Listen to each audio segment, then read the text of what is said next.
ഹരിതം T V ചാനലിലേക്ക് എല്ലാ പ്രേക്ഷകർക്കും സ്വാഗതം. ഇന്ന് വിചിന്തനം ചെയ്യുന്നത്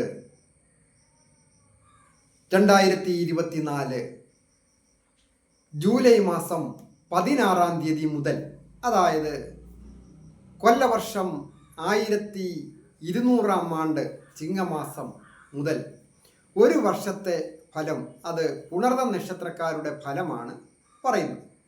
പുണർദം നക്ഷത്രക്കാരായിരിക്കുന്ന വ്യക്തികൾക്ക് ഈ മലയാള വർഷം ഒരു വർഷത്തേന് വന്നു ചേരുന്ന ഭാഗ്യാവസ്ഥകൾ പ്രധാനമായ ഗ്രഹങ്ങളുടെ സ്ഥിതി അനുസരിച്ച് ഗണിച്ചാണ് പറയുന്നത്. ഞാൻ ഹരികുമാർ, ദേവി ജ്യോതിഷാലയം, കാവുംപടി, മണർകാട്, കോട്ടയം. ഈ ചാനൽ പേരും നക്ഷത്രവും ചേർത്ത് കമൻറ്റ് ചെയ്യുകയും സബ്സ്ക്രൈബ് ചെയ്യുന്നവർക്കും വേണ്ടി പ്രത്യേകം പ്രാർത്ഥിക്കുന്നതാണ്.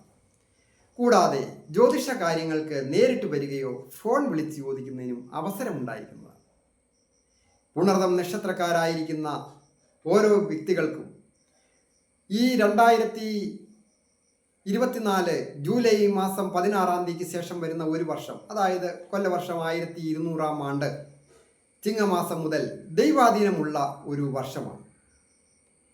ഭാഗ്യാധിപന്മാർ തുണയായിട്ട് ഉണ്ടാകും. ഇഷ്ടഭാവങ്ങളിലൂടെ തൻ്റെ സ്വന്തം ക്ഷേത്രത്തിലും ബന്ധുക്ഷേത്രത്തിലും ഉച്ചക്ഷേത്രത്തിലും മൂലക്ഷേത്രത്തിലുമൊക്കെ സഞ്ചരിക്കുന്ന സന്ദർഭങ്ങൾ, ബന്ധുവിനോട് യോഗം ചെയ്ത് ഇഷ്ടഭാവങ്ങളിലൂടെയൊക്കെ സഞ്ചരിക്കുമ്പോൾ ഉയർന്ന ഭാഗ്യാവസ്ഥകൾ വന്നു ചേരും. പ്രധാനമായിട്ട് ഈ പുണർദ നക്ഷത്രക്കാർക്ക് ഈ വർഷം ആരോഗ്യപരമായിട്ട് വളരെ നല്ല ഒരു കാലം. ഏതെങ്കിലും തരത്തിൽ രോഗത്താലോ ദുരിതത്താലോ ഒക്കെ വലയുന്നവരുണ്ടെങ്കിൽ അവർക്ക് പ്രാർത്ഥനകളൊക്കെ ഫലിക്കുകയും ആരോഗ്യം വീണ്ടെടുക്കുവാനൊക്കെ സാധിക്കും. പ്രധാനമായിട്ട് അതിനായിട്ട് ഓം നമോ ഭഗവതേ വാസുദേവായ ധന്വന്തരേ അമൃതകലശഹസ്തായ സർവ ആമയ നിവാരണായ ത്രൈലോക്യനാഥായ മഹാവിഷ്ണുവേ നമ എന്നുള്ള ആ ധന്വന്തരി മന്ത്രം ജപിച്ചാൽ, കുളിച്ച് ശുദ്ധിയോടുകൂടിയൊക്കെ അവരൊരാൾ കഴിയാവുന്ന രീതിയിൽ രോഗശാന്തിക്കായിട്ട് പ്രാർത്ഥിച്ചാൽ ഭഗവാൻ എല്ലാം സംരക്ഷിക്കുന്ന ഒരു കാര്യമാണ്. നല്ല ഡോക്ടറെ കണ്ടെത്തുന്നതിനും അതുപോലെ തന്നെ ചികിത്സ ചെയ്താൽ അത് ഫലിക്കുന്നതിനുമൊക്കെ ഇത് വളരെ ഉത്തമമായിട്ട് കണ്ടുവരുന്നുണ്ട്. അതുപോലെ തന്നെ മറ്റൊരു കാര്യമാണ് ധനപരമായ അഭിവൃദ്ധി ഉണ്ടാകുക. ധനപരമായ അഭിവൃദ്ധിക്ക് തൊഴിൽ ആവശ്യമാണ്. തൊഴിൽപരമായ വിജയങ്ങളും തൊഴിൽ ചെയ്ത് ധനം നേടുവാനുള്ള യോഗവും ഈ പുണർദ നക്ഷത്രക്കാർക്ക് ഈ 1200 കൊല്ലവർഷം 1200 ചിങ്ങമാസം മുതൽ ഉള്ള ഭാഗ്യമുണ്ട്. തൊഴിൽ സ്ഥാനത്ത് പവർഫുള്ളായിട്ടുള്ള ഗ്രഹം വരികയും ദൃഷ്ടിയും സ്ഥിതിയും ഒക്കെ ഉള്ളതിനാൽ സ്വന്തം നാട്ടിൽ പഠിച്ച വിദ്യയ്ക്കനുസരിച്ച്, അതായത് IT മേഖലകളിലായാലും മറ്റ് മെഡിക്കൽ മേഖലകളിലൊക്കെ ആയാലും ഉപരിപഠനമൊക്കെ കഴിഞ്ഞു നിൽക്കുന്ന യുവതി യുവാക്കൾക്ക് ജോലി കിട്ടുന്നതിനും മധ്യവയസ്കർക്കും ജോലി കിട്ടുവാൻ നല്ല യോഗമുള്ള കാലമാണ്. അതുപോലെ തന്നെ കാർഷിക രംഗത്ത് ജോലി ചെയ്യുന്നവരായാലും അവർക്ക് നല്ല രീതിയിൽ വിളവ് ലഭിക്കുന്നതിനും വിളകൾക്ക് നല്ല വില ലഭിക്കുന്നതിനും ഒക്കെ യോഗമുണ്ട്. അതുപോലെ സാമൂഹിക സന്നദ്ധ സംഘടനകളിൽ പ്രവർത്തിക്കുന്നവർക്കും വിജയങ്ങൾ വന്നു ചേരും. അധികാരങ്ങളൊക്കെ വന്നു ചേരുവാൻ യോഗമുണ്ട്. കൂടാതെ ഒരു മെക്കാനിക്കൽ ജോലികൾ ചെയ്യുന്നവരായാലും, മെക്കാനിക്കൽ വിഭാഗത്തിൽ ജോലികൾ ചെയ്യുന്നവരായാലും, വാഹനവുമായി ബന്ധപ്പെട്ട ട്രാൻസ്പോർട്ടിംഗ് രംഗവുമായി ബന്ധപ്പെട്ട അനവധി തൊഴിലുകളുണ്ട്. അതൊക്കെ ചെയ്യുന്നവർക്ക് വളരെ വിജയങ്ങൾ വന്നു ചേരും. ഒരു ഹോം നേഴ്സായിട്ട് ജോലി ചെയ്യുന്നവർക്കും അതുപോലെ തന്നെ മത്സ്യബന്ധനവും വ്യാപാരവും വിപണനവുമായി ബന്ധപ്പെട്ട ജോലികൾ ചെയ്യുന്നവർക്കും ഈ വർഷം പൊതുവെ കൊല്ലവർഷം 1200 അഭിവൃദ്ധിയുടെ കാലമാണ്. വിദേശത്ത് പോകണമെന്ന് ആഗ്രഹിക്കുന്നവർക്കും വിദേശത്ത് ചെന്ന് പുതിയ നല്ല ഒരു ജോലിയിൽ പ്രവേശിക്കുവാൻ ഈ നക്ഷത്രക്കാർക്ക് യോഗമുണ്ട്. ഇപ്പോൾ വിദേശത്തായിരിക്കുന്നവർക്കും കുറഞ്ഞ ശമ്പളത്തിൽ ജോലി ചെയ്യുന്നവർക്ക് ഉയർന്ന ശമ്പളത്തോടു കൂടി നല്ല രീതിയിലുള്ള ഒരു തൊഴിൽ ലഭിക്കുവാൻ യോഗമുണ്ട്. ഷെയർ മാർക്കറ്റിംഗ് പോലെയുള്ള കാര്യങ്ങൾ ചെയ്യുന്നവർക്കും അഭിവൃദ്ധികരമാണ്. അതുപോലെ വസ്തു ബ്രോക്കറിങ്, വാഹന ബ്രോക്കറിങ്, വിവാഹ ബ്രോക്കറിങ് ഒക്കെ ചെയ്യുന്നവർക്കും വിജയങ്ങൾ വന്നു ചേരും. സർക്കാർ ജോലിക്കാരായിരിക്കുന്നവർക്കും അനുകൂലമാണ്. പോലീസ് ഡിപ്പാർട്ട്മെൻറ്റിലായാലും അധ്യാപകർക്കായാലും മറ്റ് മിലിറ്ററി ഓഫീസേഴ്സ് അങ്ങനെയുള്ളവർക്കുമൊക്കെ വളരെ നല്ലതാണ്. അധിക സാഹസികത പാടില്ല. പുണർന്ന നക്ഷത്രക്കാർ ഒരു വർഷത്തേന് അധിക സാഹസികമായ കാര്യങ്ങളിലൊന്നും ഏർപ്പെടാൻ പാടില്ല.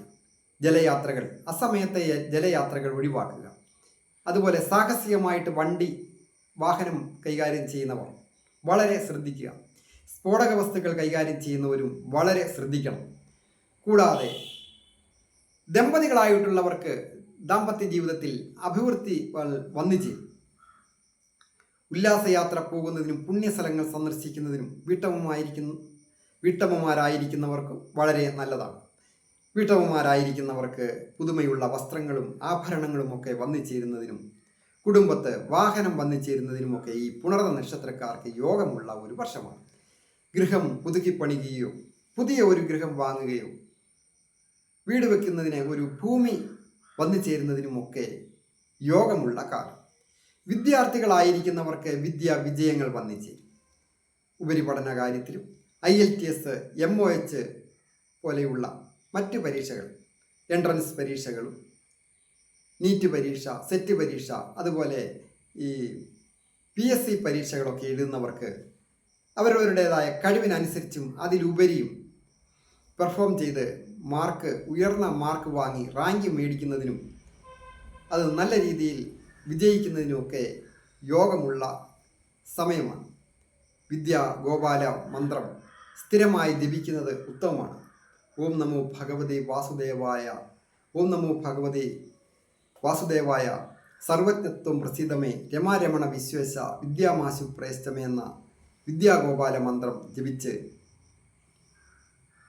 ബുദ്ധിക്ക് ഉണർവും ഉന്മേഷവും ഒക്കെ ലഭിക്കുന്ന ഒരു നല്ല രീതിയിൽ പെർഫോം ചെയ്യുന്നതിനും ഒക്കെ സാധിക്കുന്നതാണ്. കൂടാതെ പുണർന്ന നക്ഷത്രക്കാർക്ക് അധിക ശനി ദോഷങ്ങളൊന്നും ഈ ഒരു വർഷത്തേന് ബാധകമല്ല.